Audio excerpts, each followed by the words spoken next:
Étude de quelques réactions de l'acide acétylsalicylique. L'acide acétylsalicylique de formule C9H8O4 est l'un des médicaments le plus utilisés pour ses effets. Mademoiselle, prends ton cahier et tu suis.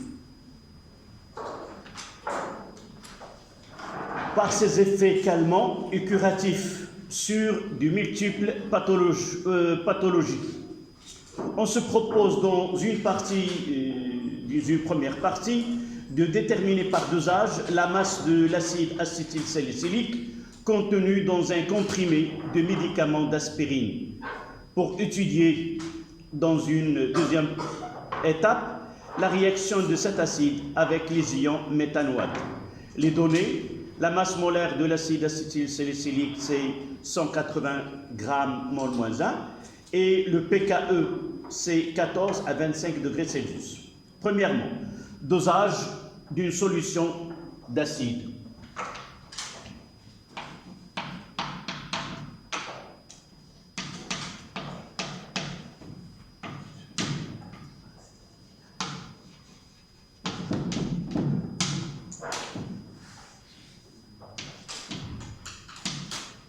Évidemment de l'acide acétylsalicylique. On dissout un comprimé d'aspirine dans l'eau distillée.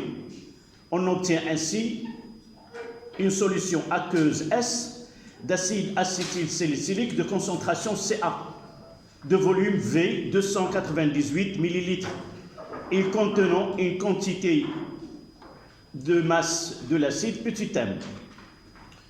Donc, un comprimé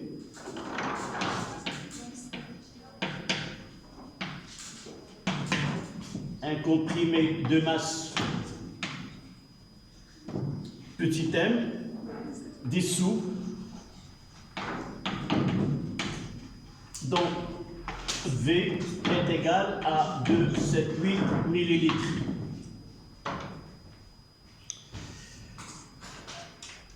On prélève un volume VA de 10 ml de la solution S et on la dose avec une solution aqueuse SB d'hydroxyde de sodium Na+, plus HO- de concentration Cb 10-2 en utilisant un indicateur coloré convenable. Premièrement, écrire l'équation de la réaction de dosage. On notera l'acide AH pour désigner l'acide acétylsalicylique et A- pour désigner sa base conjuguée. Là, dans certains exercices, si on ne vous donne pas, entre parenthèses, cette écriture simplifiée de l'acide, vous devez utiliser la formule qui a été donnée. Et je pense que vous êtes capable d'écrire cette équation sans qu'on vous donne une formule qui est simplifiée. D'accord? Donc, 1A, écrire l'équation de la réaction de dosage. Rappelez-vous, lors des exercices précédents, l'écriture de la réaction de dosage peut être écrite de deux manières. Comment? Soit par sa définition. Si on lit les questions de l'exercice comme étant « on n'a pas de doute sur la nature de la transformation », c'est-à-dire vous vous rappelez dans un exercice, on vous demande de calculer le taux d'avancement de la réaction de dosage et par la suite on vous demande d'en déduire la nature de la réaction. Mais en lisant les questions, on n'entend pas la réaction de dosage, c'est sa définition, c'est-à-dire une réaction qui est totale. D'accord? Mais si je lis la deuxième question, dresser un tableau, le tel, et ainsi de suite, calculer vous allez mettre deux flèches et avec un point d'interrogation. Et vous n'allez qu'à remplacer ces doubles flèches par un seul flèche jusqu'à la question où on demande de déterminer la nature de la réaction. D'accord? Donc, vous avez lu les questions, on n'a pas de doute sur la nature de la transformation. On écrira HA plus HO-, et là, une seule flèche, on écrira A- plus H2O. Voici la réaction l'équation de la réaction de dosage.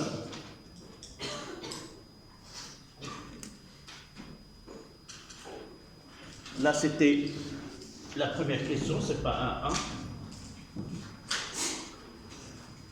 Deuxième question. Pour obtenir l'équivalence, on doit verser le volume VBE est égal à 10 ml de la solution SB. De 1, déterminer la concentration CA de la solution S. Évidemment, on va faire la correction, mais on peut ajouter des questions qui peuvent être posées par la suite. Qu'est-ce que ça veut dire? D'abord, on peut poser la question là, donner les caractéristiques de la réaction permettant de faire le dosage. Je reprends. Je prends cet exercice comme un exemple au cours duquel chaque fois je vais poser des questions qui n'ont pas été posées dans cet exercice. Mais on peut la trouver dans le contrôle continu et dans un examen par la suite. Donc, généralement, dans cette première partie, ils peuvent nous donner la question donner les caractéristiques d'une réaction de dosage. Oui, il y en a 3 caractéristiques. Pour qu'une réaction soit prise comme réaction de dosage, il faut qu'elle soit totale, rapide et univoque ou sélective. D'accord? Mais pour la deuxième question, pour obtenir l'équivalence, on doit verser tel, déterminer, avant de vous demander de déterminer, définir l'équivalence. C'est quoi l'équivalence?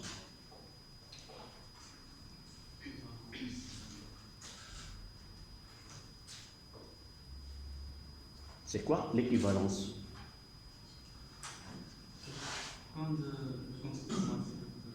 D'abord, là on travaille sur une technique expérimentale. Donc l'équivalence, c'est un point au cours de dosage, c'est un point lors d'un dosage, on arrive à un point où la quantité de matière là on parle de titrant et de titré. Le titré, celui qui est dans le bécher, et le titrant, celui qui est dans la burette graduée.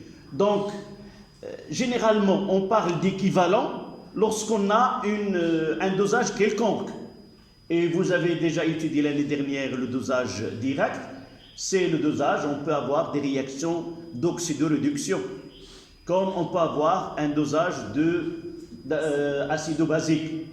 Dans les dosages acido-basiques, on parle l'équivalence, ou ça veut dire égal. Mais dans une transformation d'oxydoréduction, ce n'est pas obligatoirement la quantité de matière de titrant égale à la quantité de matière de titré, de l'espèce titrée. Pourquoi? Parce que dans les réactions d'oxydoréduction, le coefficient stéchiométrique ne sont pas tous égaux à 1. D'accord? Si vous voyez la réaction d'oxydoréduction entre MnO4- et Fe2+, il y a 1 et 5. Et là, on parle d'équivalence. On doit ajouter ce qui est équivalent. Mais dans les acides et les bases, les coefficients sont égaux à 1. On peut dire qu'à l'équivalence, la quantité de matière de l'espèce titrée est égale à la quantité de l'espèce titrant. D'accord? Na, ça dépend lequel. Et à partir de là, on arrive à la relation mathématique donnée par l'équivalence. D'accord? Donc, vous notez cette phrase. Vous n'avez pas répondu, donc vous devez l'avoir sur vos cahiers. L'équivalence.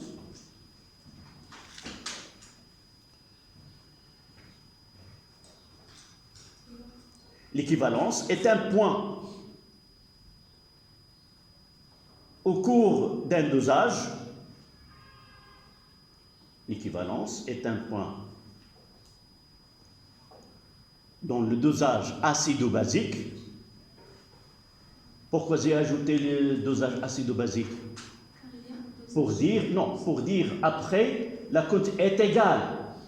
Si je parle de dosage d'une façon générale, on dira que la quantité de matière ajoutée de titrant est équivalente à la quantité de matière de l'espèce titrée au cours de ce dosage. Donc c'est un point de dosage. Donnez-moi cette phrase. oui, c'est un point de dosage acido-basique où la quantité de matière de l'espèce, où la quantité de matière de l'espèce titrant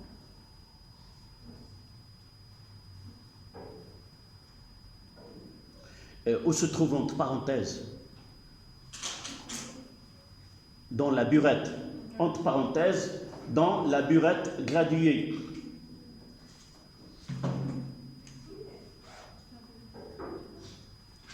Est égal à la quantité de matière, donc entre parenthèses dans la burette, est égal à la quantité de matière de l'espèce titrée,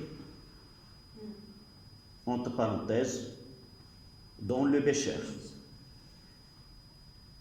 Rappelez-vous, dans un exercice, on vous a demandé de faire le dispositif, de schématiser le dispositif expérimental et d'annoter les appareils utilisés.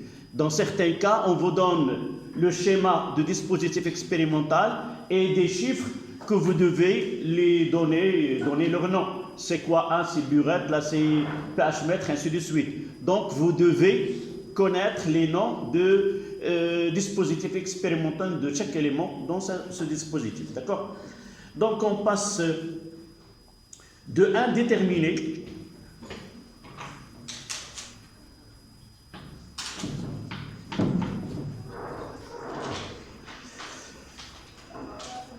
donc nous avons VBE est égal à 10 mm et CB est égal à 10 moins 2 mol litre comme ça.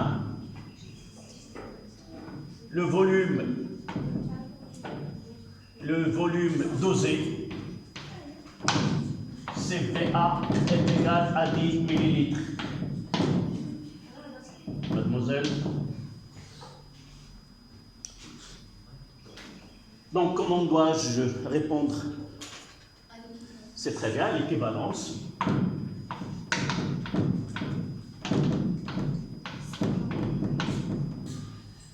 CA, VA est égal à CB, VB2, et par la suite, CA est égal à CB, VB2 sur VA, qui est égal à 10 moins 2 fois 10 divisé par 10.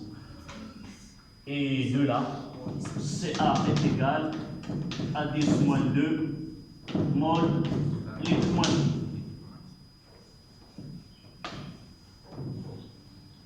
Voilà.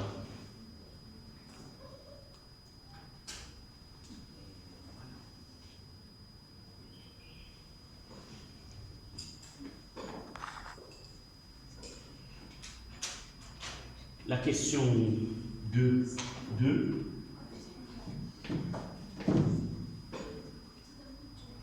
Alors, tu as fait le devoir. ما جبتيش ياك وجاوبنا على هذا السؤال هذا اللي غادي يجي من بعد. C'est la question 2. Montrer que la masse de l'acide acétylsalicylique dans le comprimé est 0,5 g. Comment peut-on calculer la masse? Vous avez toutes les données devant toi. La question, je viens de la lire. ما سمعتيش. طالبين منا نحسبوا ان الكتله ديال الحمض الاسيتيلساليسيليك ذاك القرص ديال الاسبرين هو 0.5 غرام. نذكرك ان العمليه كيفاش تمات. خدينا واحد القرص ديال الاسبرين سحقناه ودرناه في واحد الحجم في اللي هو 278 مليلتر وكونا واحد المحلول اس. إذا المحلول الأصلي هو اس فيه 278 مليلتر. من بعد خدينا 10 مليلتر وقمنا بالمعايرة ديالو بهيدروكسيد الصوديوم وليكيفالونس عطاتنا 10. وصلنا بأن التركيز هذا السي شنو هو التركيز ديال الحمض الاسيتيلساليسيليك في المحلول اللي حضرنا. دابا الان باغيين نعرفوا نرجعوا لذاك شحال الكتله ديال داك الكومبريمي اللي سحقنا في الاول.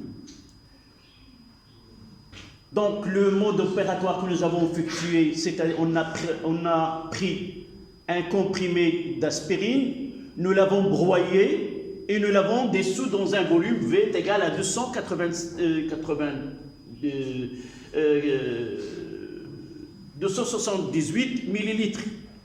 Puis on a dosé cette solution.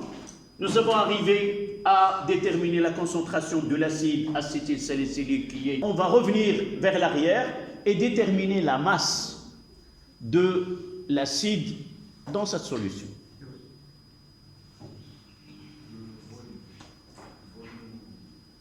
Oui.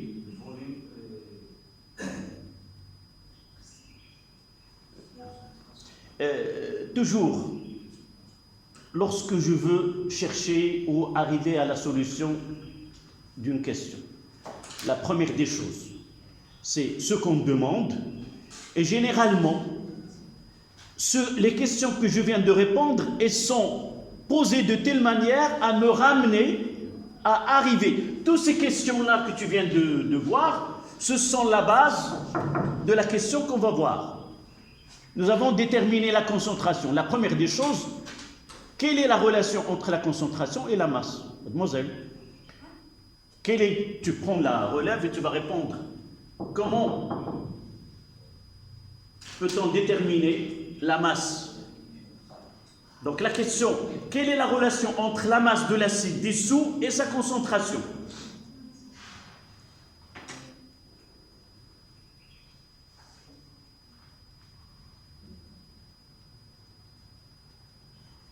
Oui, tu cherches. Tu m'as donné la feuille. Peut-être, si je regarde la feuille que tu m'as donnée, la réponse elle est correcte. Peut-être. J'ai pas. C'est quoi ça? D'abord, la première des choses, c'est quelle est l'écriture de CA? C'est quoi? Donc, CA, c'est la quantité de matière de l'acide sur le volume dans lequel on a dissous. Et ce Na, c'est quoi? C'est la masse de l'acide sur la masse molaire de l'acide. Toujours une question, généralement, elle repose sur les réponses précédentes. D'accord? Donc, c'est ça la plupart des exercices. Pour arriver à une question, si vous voulez donner, on passe par écrire l'équation, dosage, déterminer la concentration et par la suite déterminer. Mais dans un exercice, on peut vous demander le pourcentage massique ou quelque chose comme ça. Donc de là, qu'est-ce qu'on aura? Donc la quantité de matière de là, on remplace CA, est égale, la quantité c'est la masse sur la masse molaire fois V. Et maintenant, on aura M, c'est CA fois M fois V. D'accord? Là, on fait le calcul. Application numérique. CA, c'est 10 moins 2. La masse C donnée, c'est 180. Oui, fois 0,278. Et avec une calculatrice, on trouve que MA est égal à 0,500. Et il y a un chiffre après le deuxième zéro, mais on prendra que MA est égal. D'accord? Donc toujours il faut penser à profiter des réponses des questions précédentes pour répondre à la question.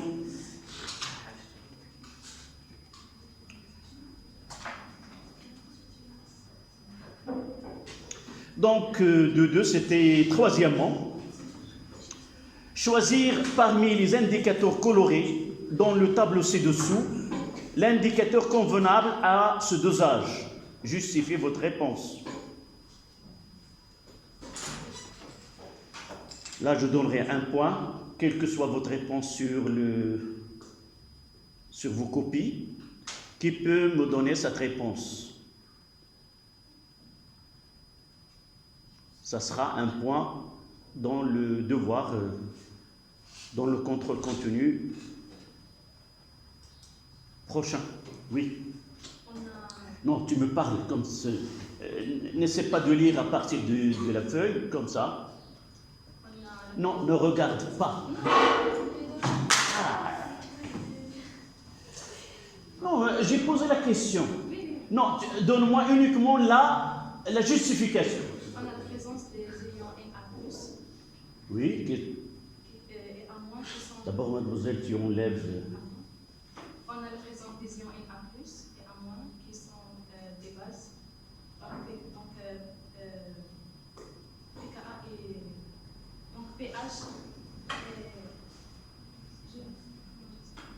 est proche de... Toi aussi, tu es proche de la réponse. Oui, si je ne trouve pas une réponse qui est parfaite, je reviendrai à... Oui. Pourquoi il contient uniquement les ions A-? C'est la même chose que ce que vient de dire ta copine. D'après... Non, explique-moi un peu plus convaincant. Essaie de me convaincre.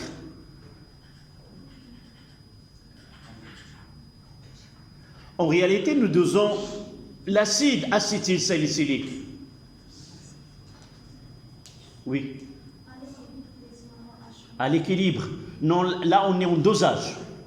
Oui. Au dosage, à un point bien précis. À un point bien précis. Là. On doit partir de là pour justifier. Je sais que vous deux, vous connaissez ce qui est nécessaire pour répondre. Mais il faut une réponse qui est bien travaillée. Oui, tu continues avant de passer... Dans la solution, il reste seulement A+, et OH A-. Pourquoi? La réaction OH- sont éliminés OH-. Donc, Non, mais... Oui, mais je suis un peu exigeant. Et si la réponse est... je donnerai 2 points et non pas un seul point. Il faut qu'il y ait une réponse très convaincante.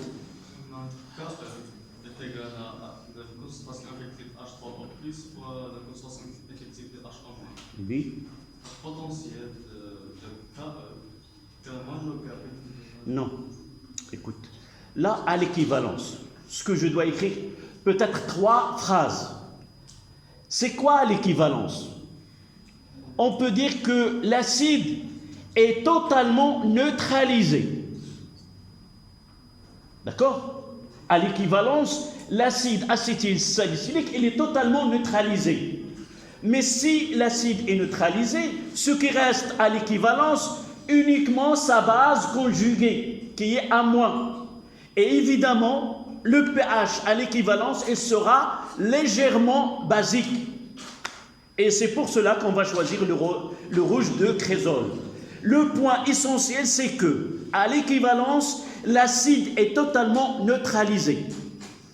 Et la solution est considérée, ce que vous avez dit, les trois, vous avez dit que, à l'équivalence, on peut considérer la solution comme étant une solution de l'acésilate de sodium, c'est-à-dire une solution de la base conjuguée. D'accord? Donc on écrira une phrase, je prendrai note des 3, même si la réponse n'était pas de cette manière, mais vous avez su le principe. Donc vous écrivez, à l'équivalence,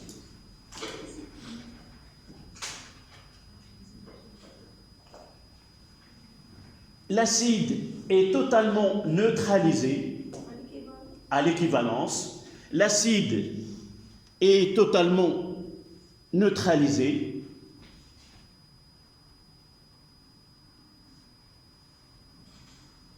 Et on peut considérer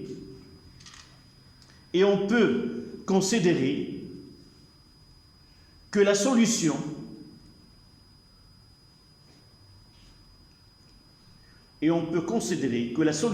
à l'équivalence est une solution. On peut considérer que la solution à l'équivalence est une solution d'acétylsalicylate de sodium. D'acétylsalicylate de sodium. C'est la base conjuguée de l'acide acétylsalicylique. Donc le pH est légèrement basique.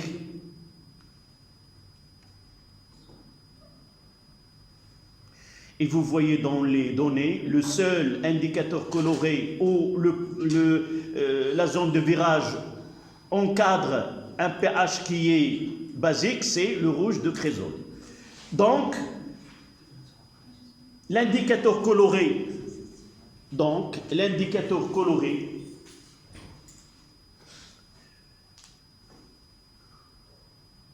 le plus convenable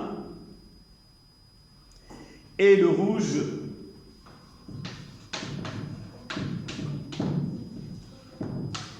de Crézol. L'indicateur coloré le plus convenable est le rouge de Crézol, qui a le pH entre la zone de virage 7,2 et 8,8. Voilà. Là, c'est la première partie. Évidemment, on peut, là, cette question, il est simple. On ne vous a rien donné. On peut vous donner la courbe qui représente la variation de pH en fonction du volume de la base ajoutée. Et là, on vous donne les tangentes dans les deux points si vous voulez, d'inflexion. Et à partir de là, vous devez être capable de déterminer le point d'équivalence par la méthode des tangentes. D'accord? Vous tracez la parallèle, puis la perpendiculaire. La médiane de ce segment vous donne le point d'équivalence. Dans certains cas, on vous donne les données.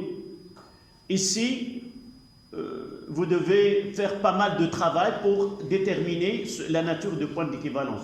Mais dans certains cas, vous connaissez directement qu'à l'équivalence, c'est par exemple 8,2. Et 8,2, vous allez choisir sans aucun problème l'indicateur coloré qui est correspondant. D'accord? Là, c'est une question un peu difficile par rapport aux autres. La deuxième partie, réaction de l'acide acétylsalicylique avec les ions méthanoate. On fait réagir la quantité de matière N0 de l'acide acétylsalicylique noté AH avec la même quantité de matière N0 des ions éthanoate HCOO- dans un mélange réactionnel de volume V. On vous donne les deux couples acido-basiques, leur pKa. Écrire l'équation chimique modélisant la réaction chimique entre HA et les ions HCOO-. Donc ici, la deuxième partie.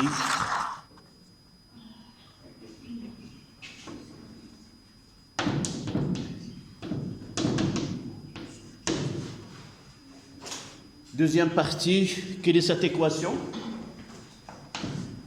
Alors, AH ou HA plus HCO au moins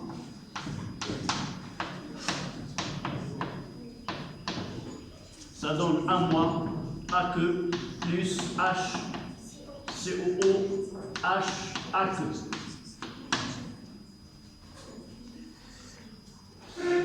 D'accord? Rappelez-vous dans le cours, lorsque nous avons parlé de la constante d'équilibre, nous avons mettre, nous avons mis toutes les équations, toutes les réactions chimiques avec double flèche. Et comment on a pu écrire soit avec une flèche ou double flèche, à partir de quoi? Rappelez-vous, lorsque nous traitons les transformations chimiques limitées au total, nous avons utilisé un moyen pour dire total ou limité à partir de taux. Juste après l'étude des équilibres chimiques, nous avons remplacé taux par quoi? Par K.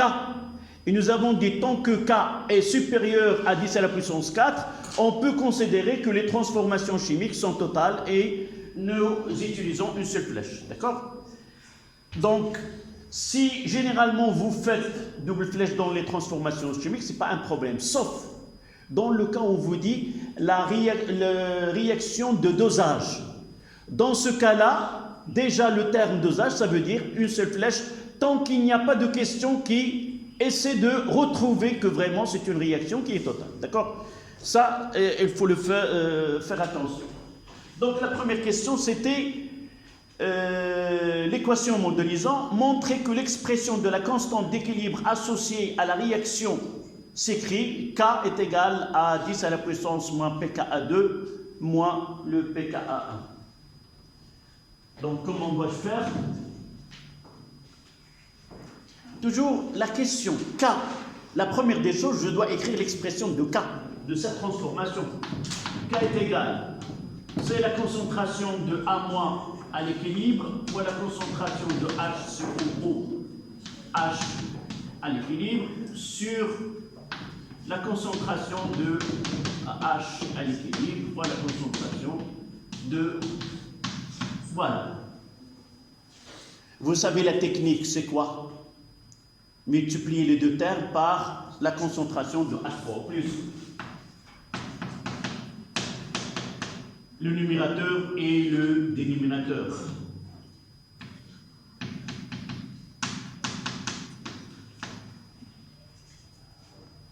Et on va séparer deux écritures, que K est égal, celle-là avec celle-là, c'est la concentration de A- fois la concentration de H3 au plus, sur la concentration de AH, fois la concentration de HCOOH à l'équivalent sur la concentration de HCOO moins fois la concentration de H3 plus.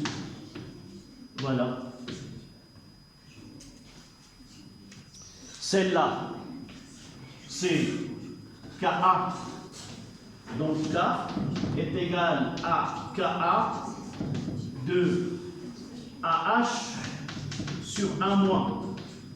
Le tout sur Ka de HCOO H sur HCOO moins.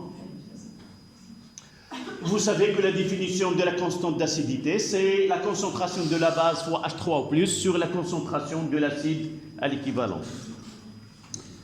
Et celle-là, c'est 10 à la puissance moins AH, c'est pKa1. C'est 10 à la puissance moins pKa1 sur 10 moins pKa2. Et elle reste à l'écrire, est égale à 10 à la puissance pKa2 moins pKa1.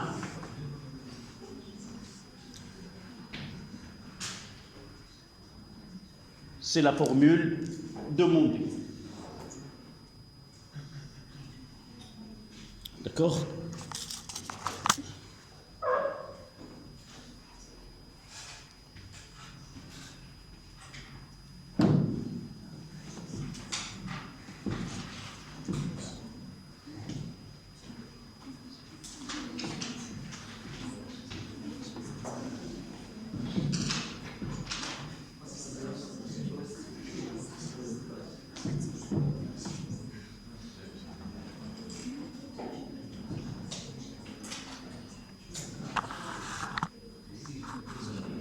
D'accord?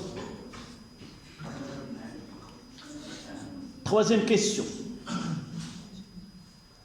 On demande un tableau d'avancement.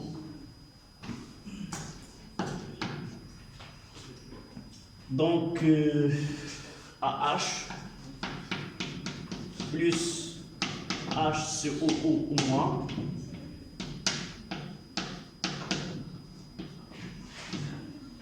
donne un moins AQ plus HCOO H AQ. Donc nous avons la même quantité de matière utilisée au départ.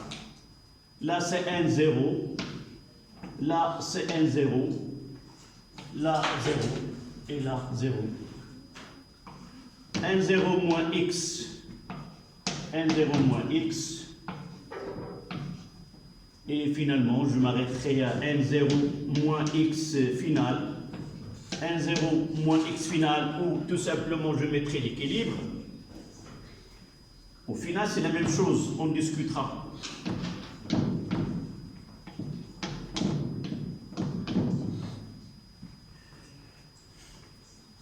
Vous savez que X final, ça veut dire quoi? Deux possibilités. Soit que X final soit égal à quoi? À X max, c'est la transformation est totale.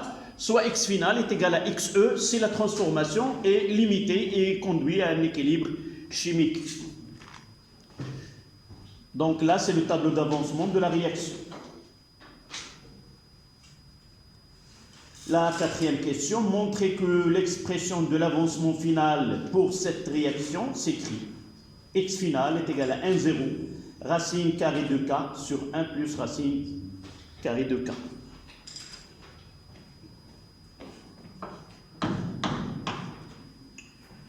Qui peut me dicter la réponse?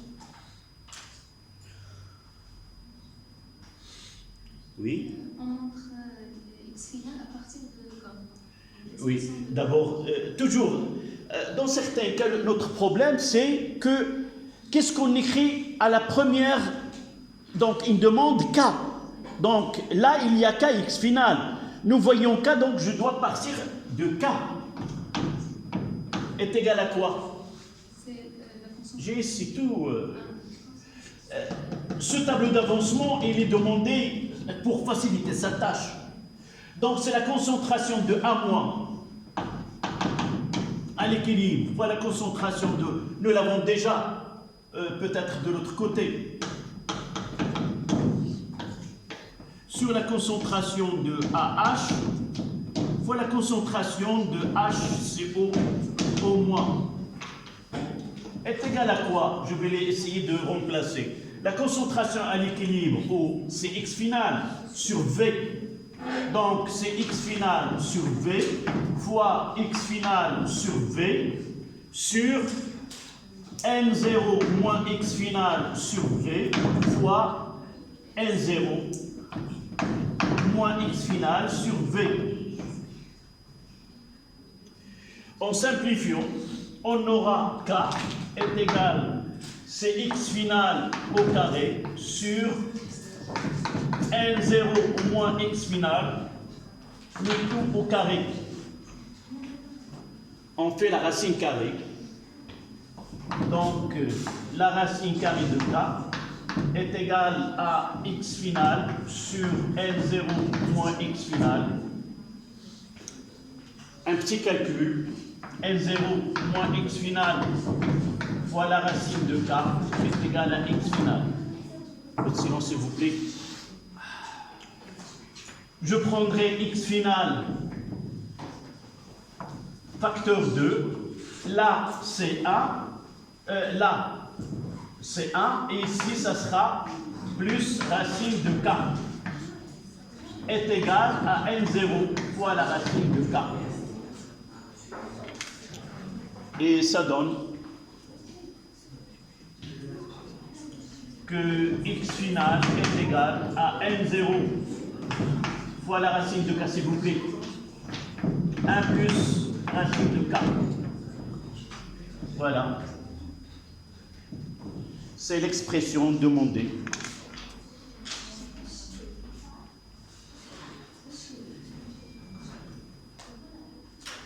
Donc 5 minutes et on continue.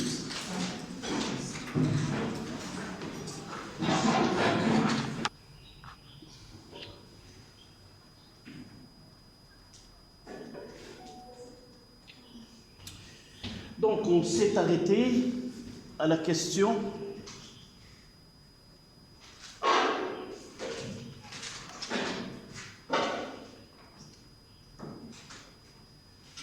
oui.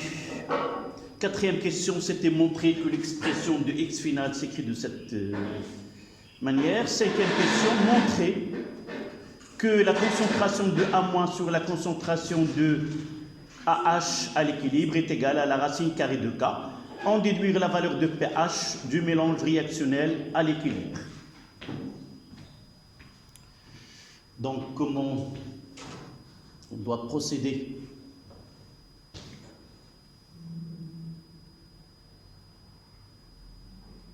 C'est facile dans une question qu'on demande montrer une expression. Donc on doit partir d'un côté et atteindre l'autre côté. C'est-à-dire on partira, là c'est la cinquième question, on partira de A- à l'équilibre sur la concentration de AH à l'équilibre. Et nous avons déjà les expressions ici. La concentration de A- c'est X final sur V, et là, sur la concentration de quoi? De A- de AH, c'est N0 moins X final sur V. D'accord? Une petite simplification, ça nous donne que la concentration de A- à l'équilibre sur la concentration de AH à l'équilibre est égale à X final sur N0 moins X final. Oui, d'après la question précédente, elle est là. On sait, d'après 4,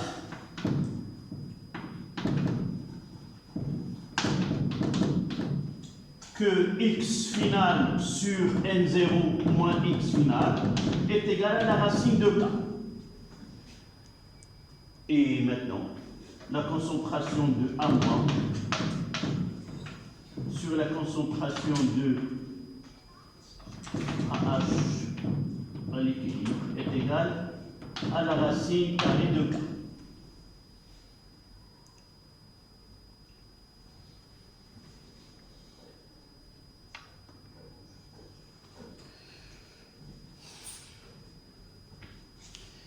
Dans la même question, c'est en déduire la valeur de pH de mélange réactionnel à l'équilibre.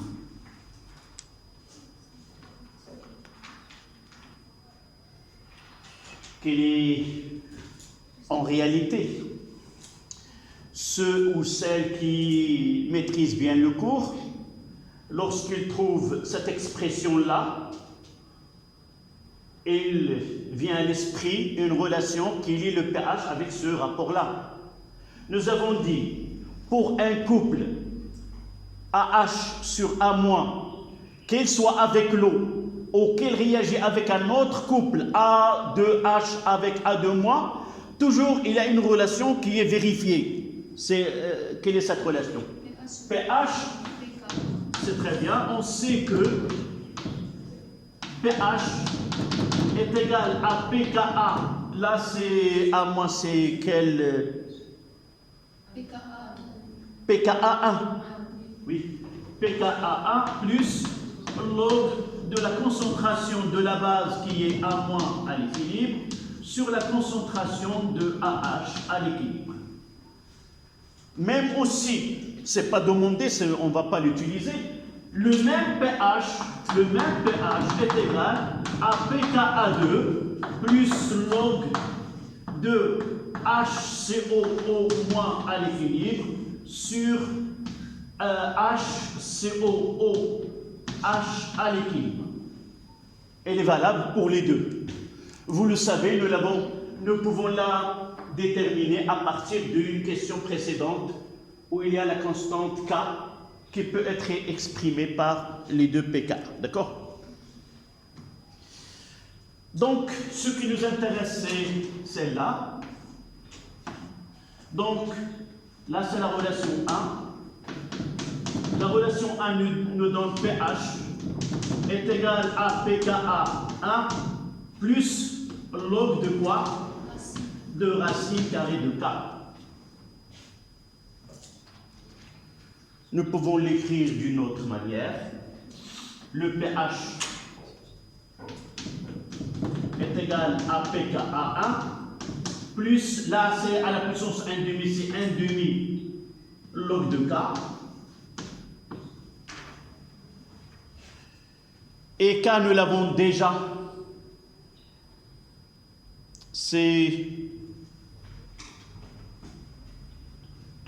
Ça, c'est pas demandé. Vous pouvez la calculer et remplacer. Mais on va remplacer K par sa valeur là. C'est le pKa 1 plus 1 demi. Donnez-moi ce log de K. C'est log de 10 à la puissance telle ou telle. Log avec 10 à la puissance, c'est quoi? C'est f en f moins 1. Donc ça donne quoi ici? C'est pKa 2 moins pKa 1.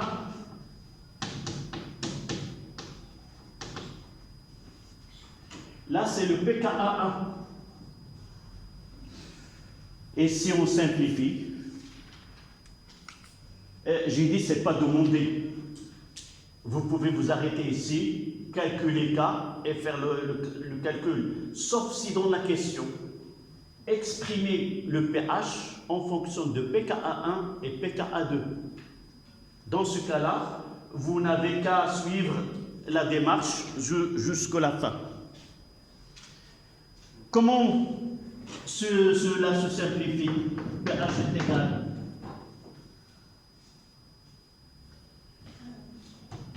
Celle-là, il reste que 1 demi le pKa 1. Et là, 1 demi pKa 2, c'est-à-dire est égal à pKa 1 plus pKa 2, le tout sur 2. Voilà.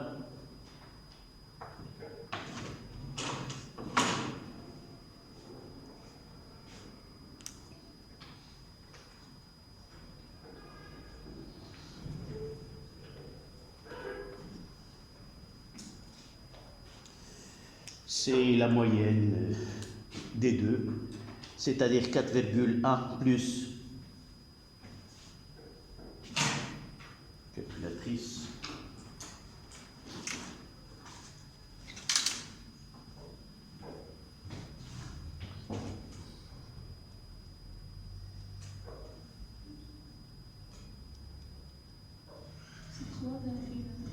Oui. 3,93.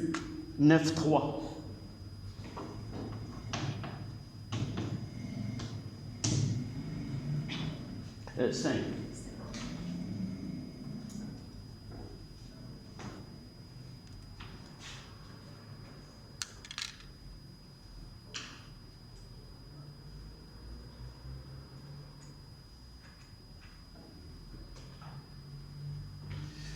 Là, c'est la partie chimie. À remarquer que nous n'avons pas posé la question quelle est la nature de la réaction entre l'acide acétylsalicylique et l'ion méthanoate. Comment, si on vous pose cette question, normalement il doit être il doit être une question quelque part. A priori, il doit être posé où? Là, on demande la question K, oui, c'est la question 2. Montrer que l'expression de la constante d'équilibre associée à cette réaction s'écrit que K est égal à 10 à la puissance pKa 2 moins pKa 1. Calculer K. Oui, je me suis revenu à la question, nous n'avons pas calculé K. Et là, ils peuvent poser la question, en déduire. On va essayer de revenir à K, la calculer. Une petite remarque, on va l'ajouter sous forme de remarque. Nature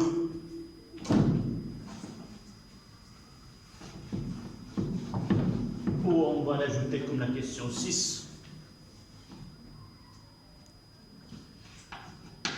Nature de la réaction entre HA et HCOO-.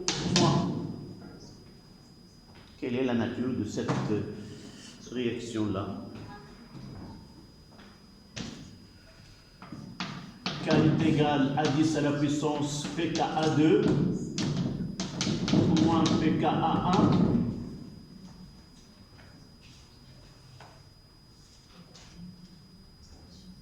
c'est-à-dire 3,8 moins 4,1.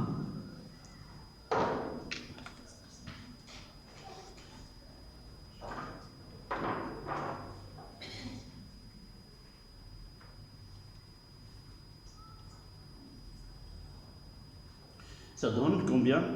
0,5.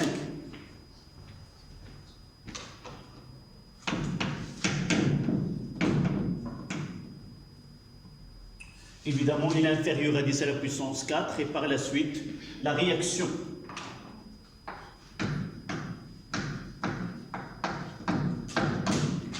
entre HA et HCOO- est limitée et conduit à un équilibre chimique.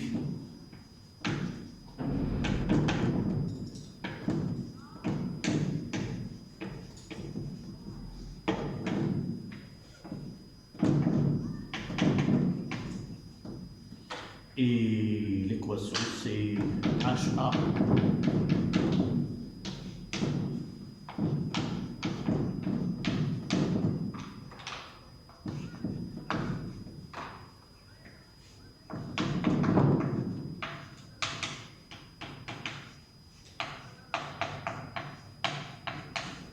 voilà cet exercice de chimie. On passe à la physique.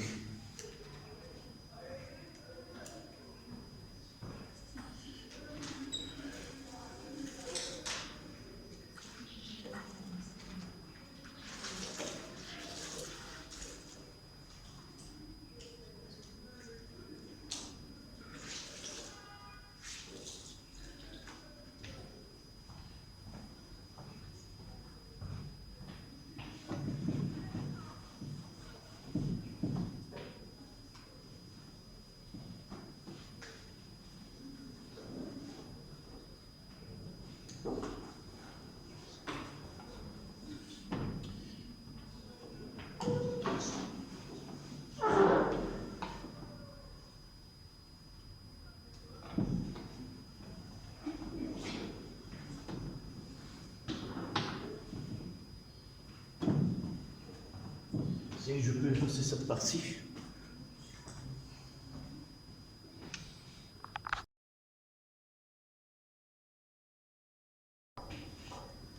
Donc, deuxième partie, étude d'un dipôle RL et de circuit RLC série. Donc,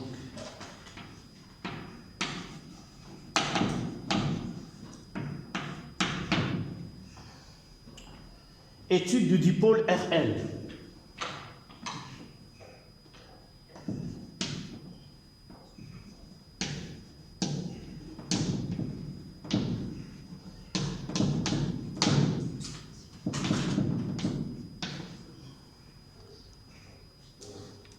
On réalise le montage schématisé sur la figure 1.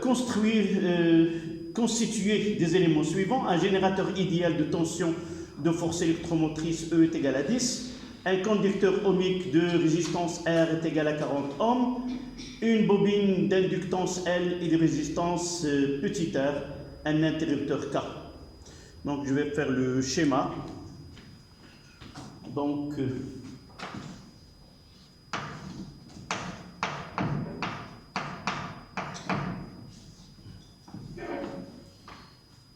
une bobine, conducteur ohmique,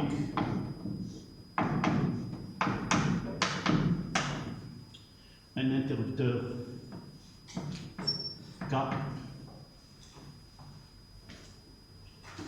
C'est déjà schématisé les tensions. C'est l'intensité dans l'autre sens. Ici. Dans quel sens? Schématique et descendante. Fini. داك الداء بالشمال هكذا وهنا لا فلاش هكا. شوف مزيان.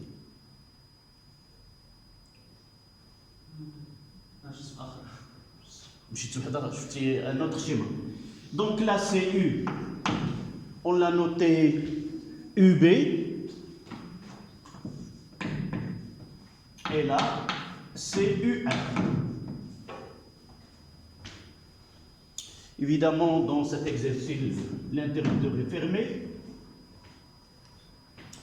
On ferme l'interrupteur K à un instant choisi comme origine des dates. À l'aide d'un système d'acquisition informatisé adéquat, on obtient les deux courbes de la figure 2 représentant l'évolution de la tension UR de T aux bornes du conducteur ohmique ainsi que celle de la tension UB en fonction aux bornes de la bobine. T représente la tangente à la courbe à l'instant t égale à 0. Premièrement, choisir parmi les courbes 1 et 2 celle qui représente l'évolution de la tension UR. Justifiez votre réponse. D'abord, le schéma, je vais le faire d'une façon très simple.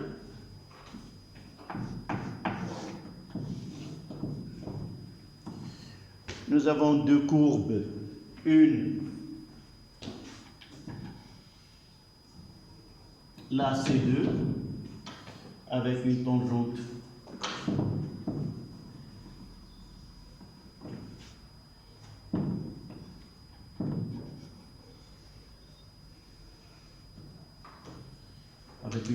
ici,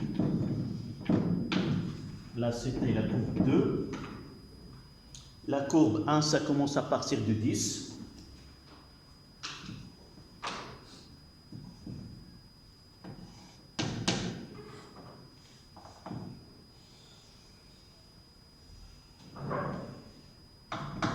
Là, c'est la courbe 1 et il finira avec 2. Ici. Là, c'est 2. Là, c'est 10. Là, c'est 8.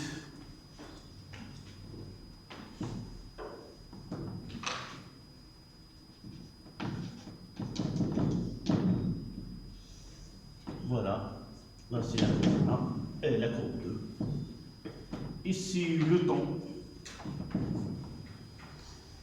Allez, choisir parmi la courbe 1 et 2, celle qui représente UR de T. Oui. 2 représente UR et la courbe 1 représente UB. Oui, généralement, il suffit de choisir la justification la plus simple. La justification la plus simple, c'est connaître UR de T. Pourquoi c'est la plus simple? On sait I est égal à 0. Voilà, au début, à l'instant T est égal à 0, I est égal à 0. Nous avons étudié 3 dipôles.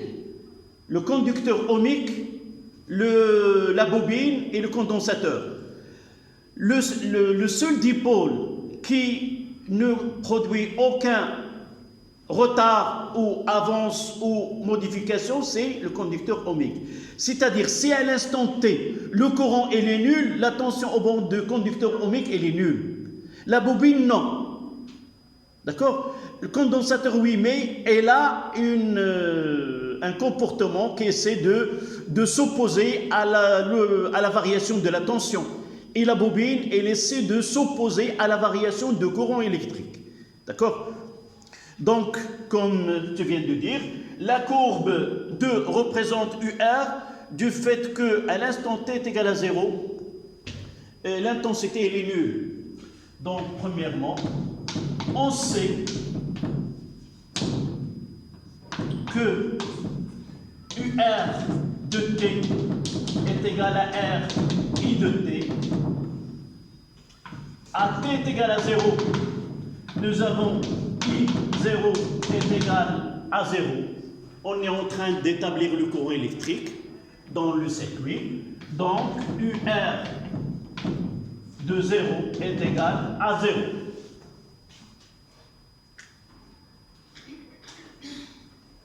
Et puisque la courbe 1 différente de 0, et puisque U2 à l'instant t est égal à 0 est égal à 10 volts, différent de 0, donc la courbe 2, donc la courbe 2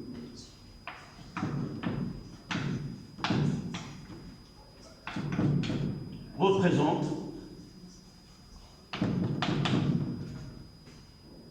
UR de T.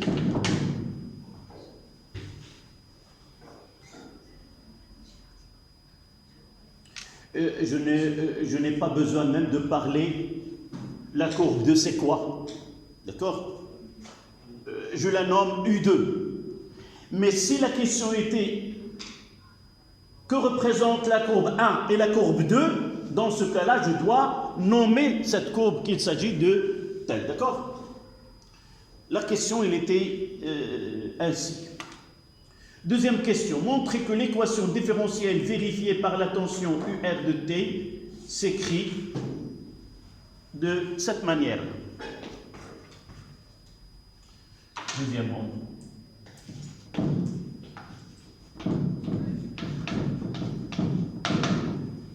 Montrer que D de UR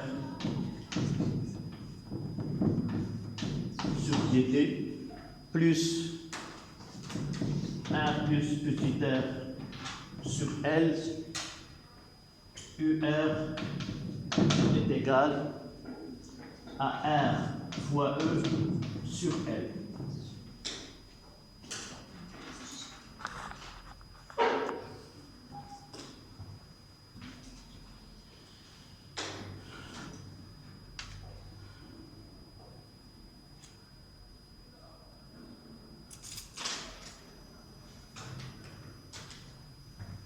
D'accord? Donc, on doit partir de schéma de circuit. D'après la loi des mailles ou la loi d'additivité des tensions, on a UR de T, UR plus UB est égal à E.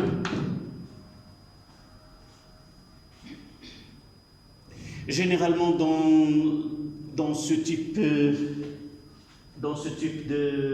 question, on demande I. Mais dans cet exercice, on demande comment varie l'équation que vérifie UR.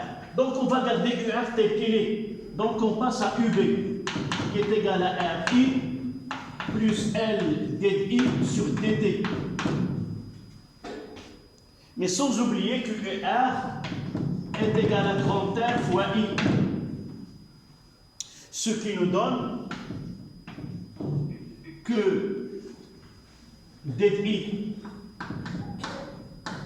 sur dt est égal à 1 sur R d de UR sur dt.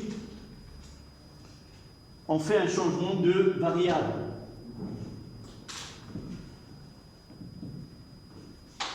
De là, donc d de I sur dt est égal à 1 sur R d de UR sur dt.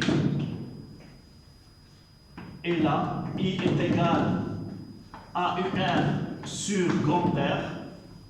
Donc j'ai préparé toutes les formules qui vont m'aider à remplacer I par UR. Donc j'aurai UR plus UB, c'est R fois I, et I, c'est UR sur grand R, plus, j'ai remplacé I par UR sur R, plus L, DU sur DT, c'est sur R, D de UR sur DT est égal à E. Il reste un petit... On va ordonner l'écriture. Je dois avoir D de UR, c'est-à-dire je dois multiplier. D'abord, je laisserai L sur R, D de UR sur DT, plus quoi? 1 plus petit r sur grand R fois UR est égal à E. C'est le commencement pour ordonner. Vous voyez que je vais mettre mon dénominateur ici, ça me donne R en dénominateur avec ce R et il va se simplifier. Et on aura D de UR sur DT plus ce R là qui est en facteur, il va se simplifier, elle reste grand R plus petit r sur L. Parce que ce R là, il va se simplifier avec le dénominateur et L deviendra juste dessous sur UR, sans oublier que je dois multiplier E par grand R et diviser par L afin que j'aurai l'expression de mon. Donc voici l'équation différentielle que vérifie UR.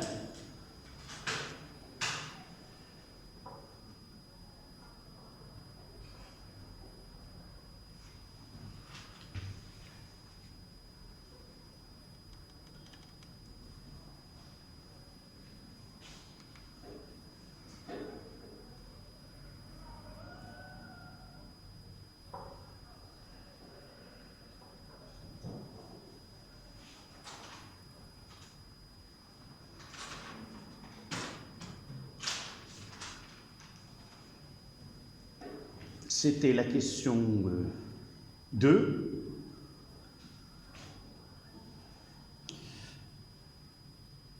La question 3.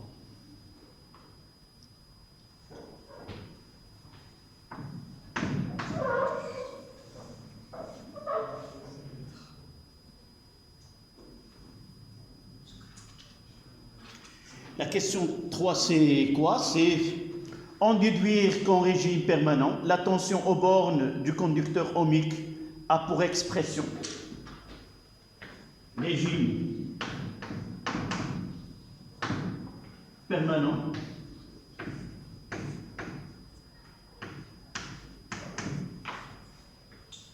UR est égal R fois E sur R plus petit r.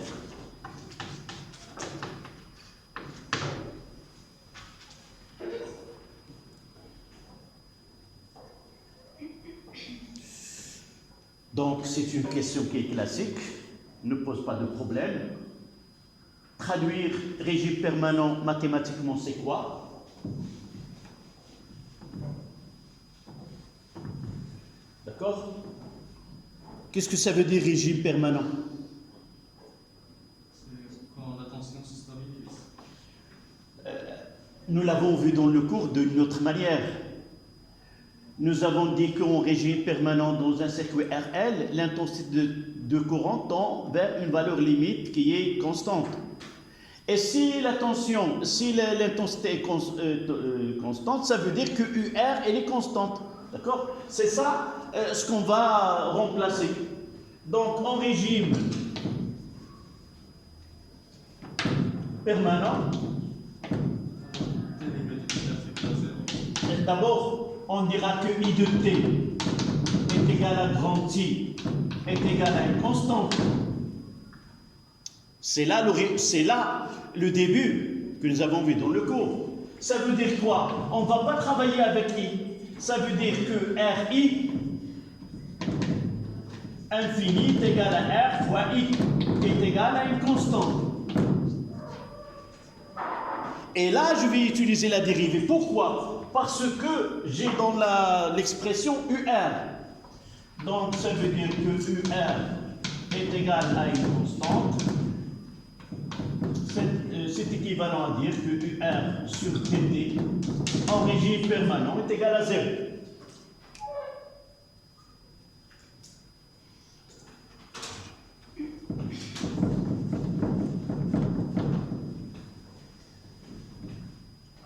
Revenons à l'équation différentielle, ça reste R plus petit r sur L fois UR est égal à E fois R sur L. Donc on simplifie par L et on aura UR.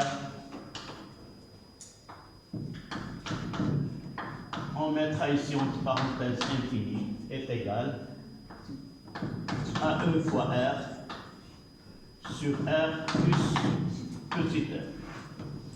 Voilà la tension aux bornes du conducteur ohmique en régime permanent.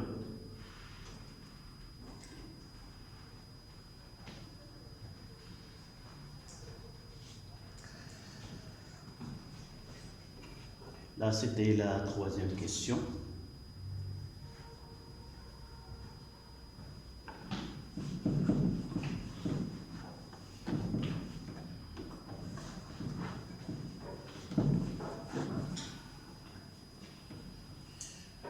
Quatrième question, c'est calculer la valeur de R.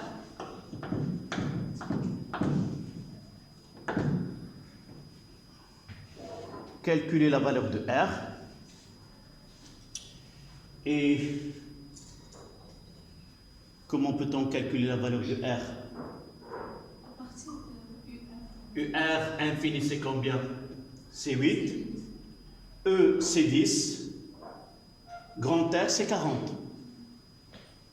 Donc, d'après la courbe 2, UR infini est égal à 8 ohms. Les données E est égal à 10. Est-ce qu'elle a été donnée ouvertement ou on doit l'en déduire? Est-ce que dans les données, un générateur de force électromotrice E est égal? Oui, on a Oui. On a E est égal à 10. Oui. Mais en réalité, il est dans le schéma. Là, on vous a facilité la tâche en vous donnant. Comment peut-on déterminer la tension aux bornes de la bobine à l'instant t est égal à 0?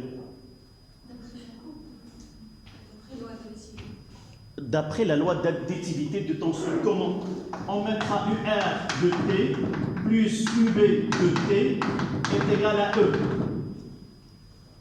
À l'instant t est égal à 0, on a UR 0 plus UB 0 est égal à E. Celle-là, c'est 0. Et on tire que vraiment E est égal à UB de 0. Et d'après le graphe, c'est 10. Donc en réalité, dans l'exercice, on n'a pas besoin, sauf si on veut faciliter la tâche, est égal à 10. C'est pour cela que j'ai posé la question, est-ce qu'on vous a donné E? Sinon, on doit procéder ainsi. Donc, on va faire l'application.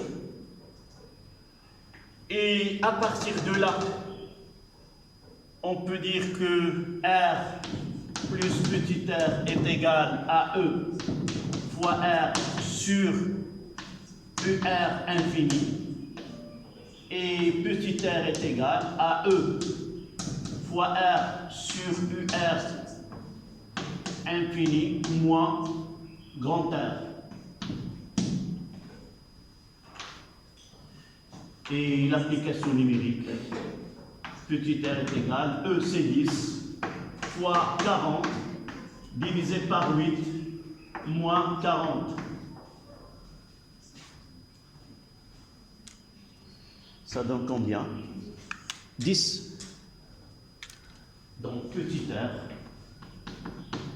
est égal à 10 ohms.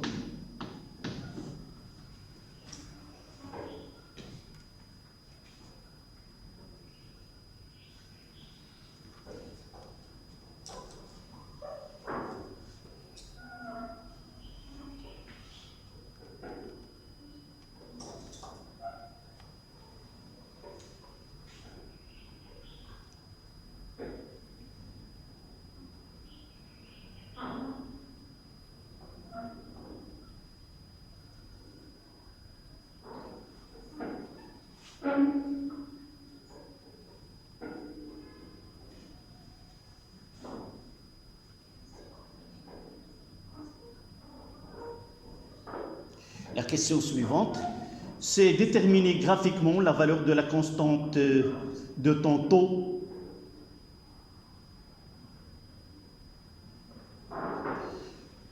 à partir de ce schéma-là. Dites-moi comment.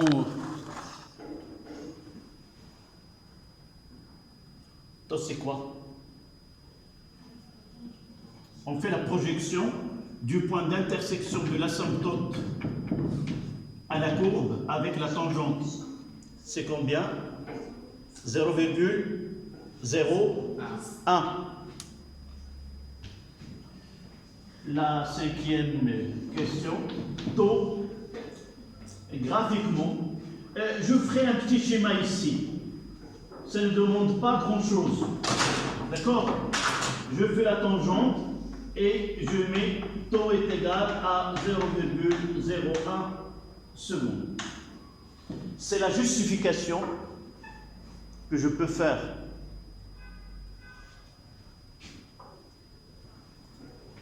Ça ne demande pas grand-chose, mais ça justifie comment vous avez pu déterminer. La sixième, c'est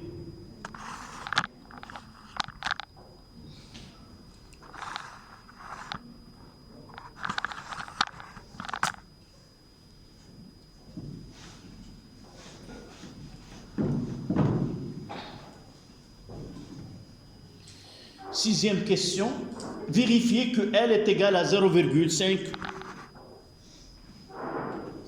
Sixièmement, calcul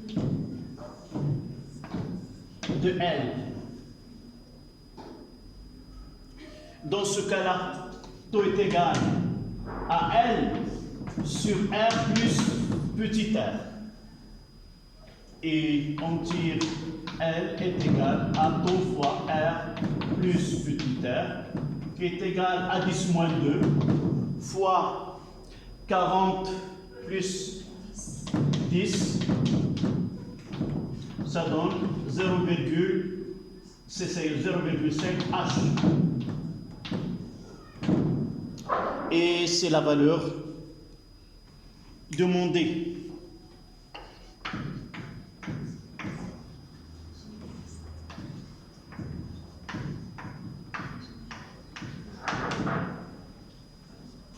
C'est la valeur à vérifier.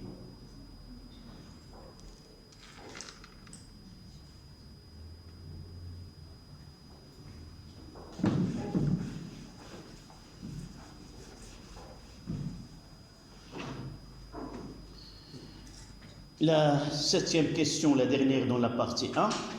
Calculer l'énergie emmagasinée dans la bobine en régime permanent. Septième question. Énergie magnétique, c'est 1/2 L I au carré. Et ce I au carré, quelle est sa valeur? C'est UR sur UR infini est égal à R fois I. Donc on peut écrire que EM est égal à infini L UR au carré sur R au carré.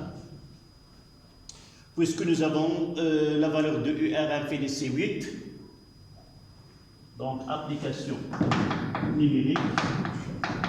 EM, c'est 0,5 fois 0,5 fois 8 au carré sur 40 au carré.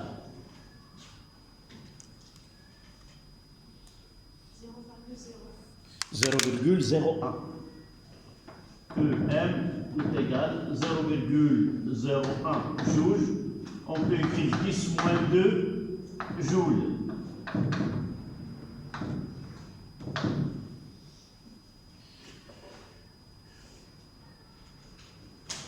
Moins 2 joules.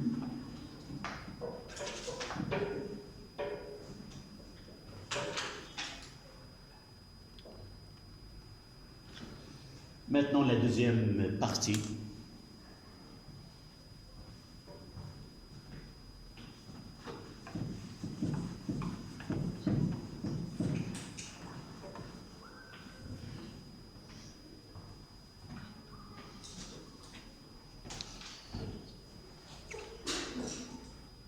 Deuxième partie, étude de circuit RLC série. On charge totalement un condensateur de capacité C, puis on le monte en série. Un instant choisi comme origine des dates, T est égal à 0, avec la bobine et le conducteur obtenu est représenté sur la figure 3. C'était le même cas, sauf que dans cette partie-là,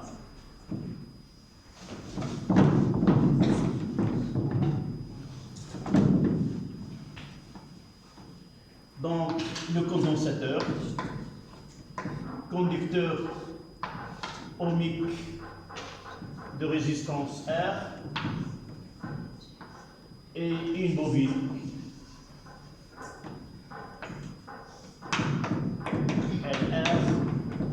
R et la C. Évidemment pour nous,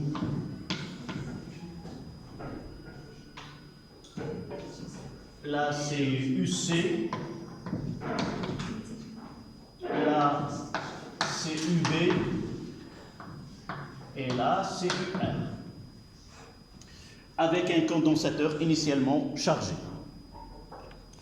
Il nous donne deux courbes, d'accord, deux courbes.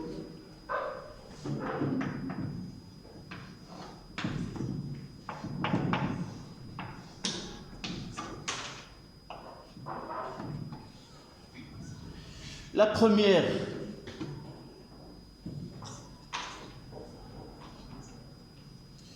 c'est celle-là.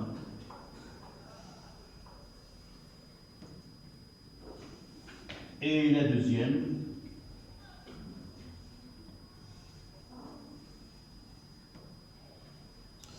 les caractéristiques, la C10 de là.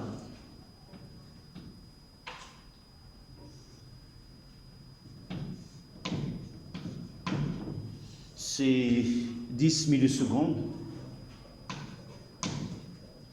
Et de même, de là à là, c'est 10 millisecondes.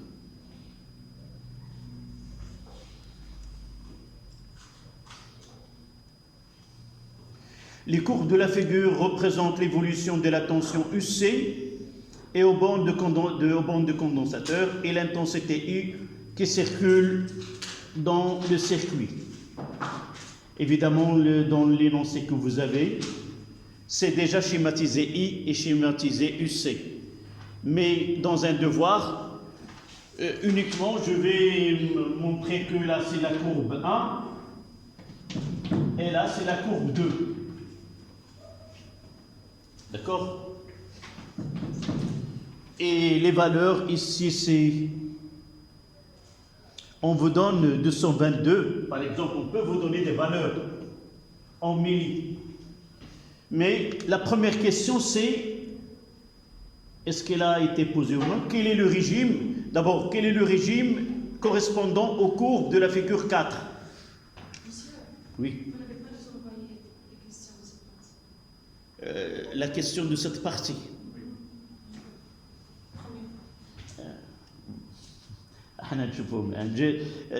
J'ai devant moi, mais c'est pas la photo que j'ai envoyée, donc ne correspond pas à celle qui est devant moi. Devant moi, quel est le régime correspondant aux courbes. Deuxièmement, sachant que la pseudo-période est approximativement égale à la période propre de l'oscillateur. Oui, donc on discute. C'est un devoir à la maison. C'est une occasion de poser les questions qui peuvent être posées dans un devoir, dans un contrôle continu, et évidemment des questions à laquelle on révise ce que nous n'avons pas vu avant. La première des choses, c'est que on est capable sans qu'il y ait I et sans qu'il y ait U. Parfois, on peut vous demander, on vous donne I, ici I de T, et là UC de T, mais on vous demande de justifier. Je ne sais pas quelle est la question. D'abord, la première des choses, quel est le régime? C'est un régime pseudo-périodique. Et vous devez dire pourquoi. Un régime pseudo-périodique parce que l'évolution des grandeurs I de T se fait de façon périodique avec une période T, mais l'amplitude diminue au cours de temps. Cette diminution au cours de temps, c'est lui qui lui donne pseudo.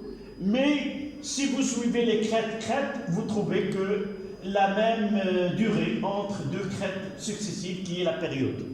D'accord? Donc la première, là c'était 2A, ou premièrement, le régime correspondant, qui correspond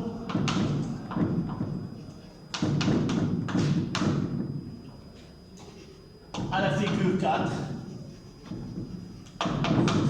et le pseudo-périodique.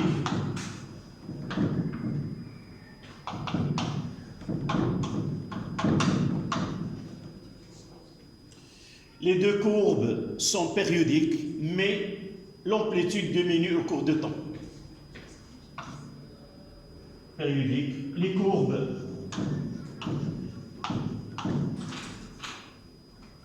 présentent une périodicité P avec diminution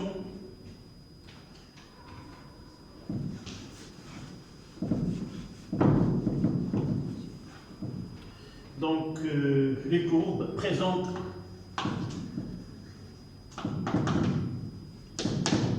une périodicité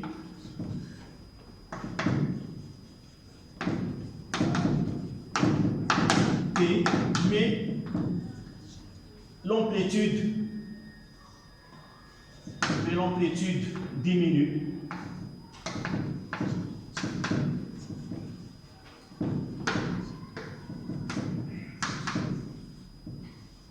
Au cours de temps.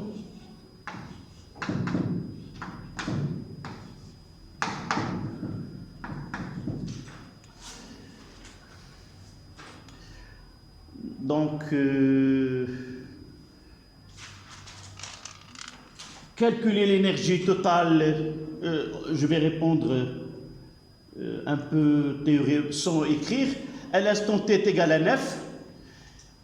Qu'est-ce que cette question-là, l'énergie totale à l'instant T1 est égale à 1 demi LI au carré à l'instant T1 plus 1 demi CUC à l'instant T2 au carré. On va se diriger vers I de T, chercher 9 millisecondes et lire I. Si vous répondez comme ça, vous mettez pour I est égal, nous avons tel. D'accord? Là c'est 10, là c'est 10, donc 9 il est là. Et on va lire 7, là c'est 9. Donc voilà I à l'instant T1. On le remplace. Et vous venez ici, voici 10. Et 9 il est là. Et vous allez lire la tension. Et vous remplacez. Vous avez déjà là C, on vous donne pi carré est égal, d'accord? est-ce qu'on vous a donné la valeur de C? Ah oui, j'ai sauté une question. À partir de T est égal à T0, on calcule C. Vous avez déjà L, c'est 0,5.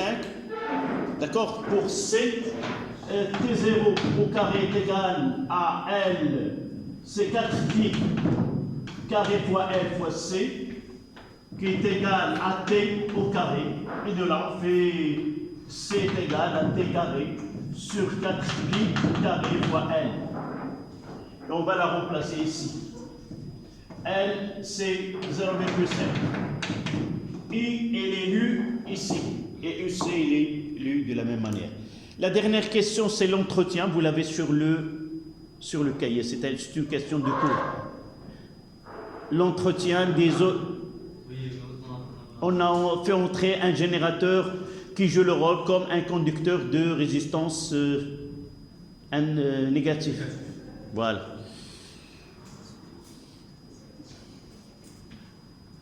Voilà, généralement l'électricité c'est pas difficile.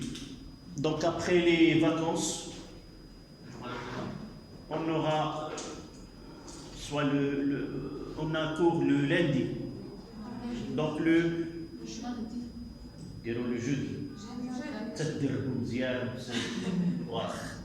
Donc le jeudi après les vacances. N'oubliez pas que la durée c'est pas 2 heures, c'est 1h30. Parce que les séances de Ramadan c'est 45 minutes au lieu d'1 heure. Même les devoirs que nous faisons c'est de 1h30. Celui-là peut être fait en 1h30. D'accord? Voilà, merci.